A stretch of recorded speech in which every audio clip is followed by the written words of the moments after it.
7 hodín 36 minút, verím, že nestrácate dých, obzvlášť ak ste už vyššieho veku. A práve o vás bude dnešné vydanie rubriky Minútky o zdraví, ktorá bude venovaná starostlivosti o starších ľudí. Naším hosťom je lekár Marián Faktor. Pripomeniem, že túto rubriku vysielame každý pracovný deň približne o 7:30.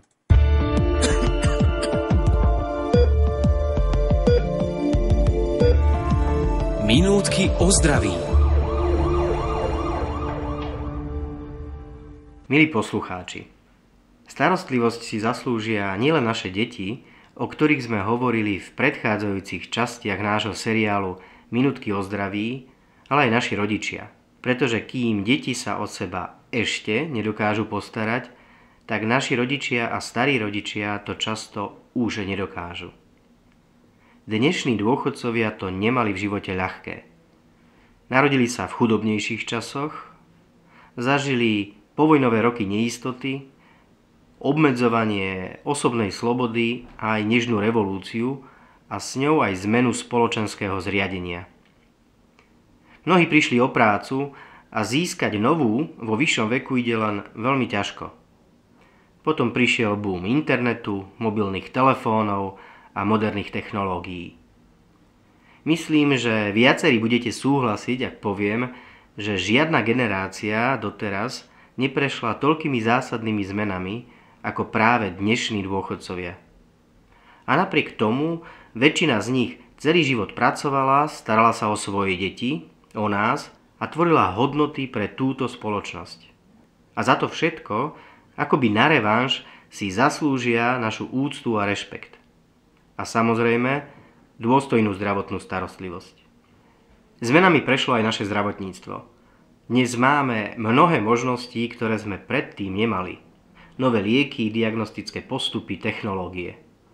Všetko prostriedky, ktoré nám prinášajú dar dlhšieho života. Napriek tomu sa kvalita života našich seniorov zlepšuje len málo. Nedávno ma zaujal jeden výrok, ktorý charakterizuje život našich seniorov. Kým rakúski dôchodcovia sú klientami cestovných kancelárií, slovenskí dôchodcovia sú klientami lekární a farmaceutických spoločností. Prečo je to tak?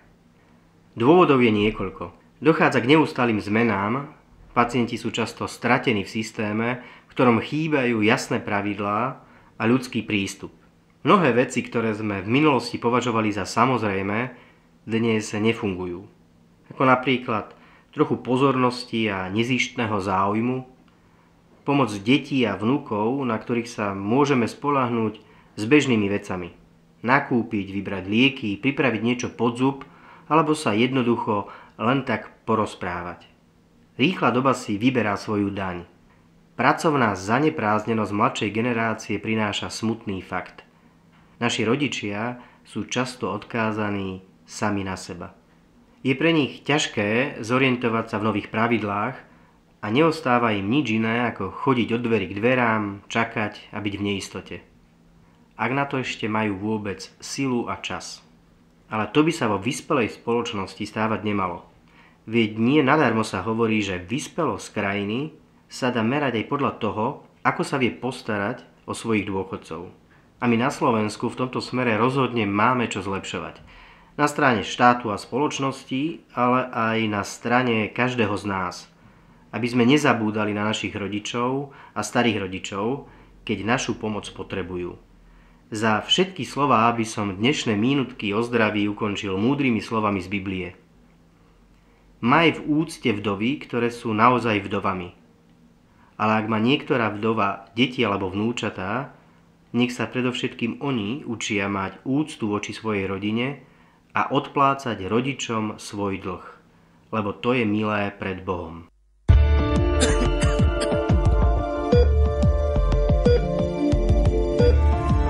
Minútky o zdraví.